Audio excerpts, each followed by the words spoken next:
Kapag in a relationship ka na, you have to set boundaries kasi kahit anong ingat mo, kung wala kang boundaries, mafo-fall ka pa rin sa ibang tao.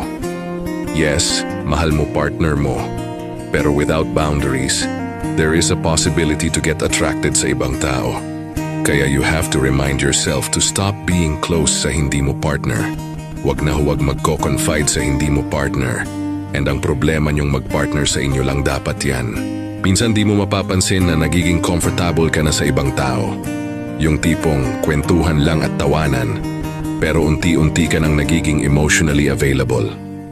Diyan nagsisimula ang mga problema na sana hindi mangyari kung may boundaries ka. Normal naman na ma-appreciate mo ang ibang tao, pero iba yung appreciation sa attachment. Kapag ramdam mong lumalampas ka na sa limit, humakbang ka pa atras. Choice mo lagi kung paano mo poprotektahan ang relationship mo.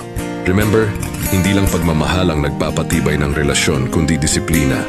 Kailangan mong bantayan hindi lang actions mo, pati intentions mo.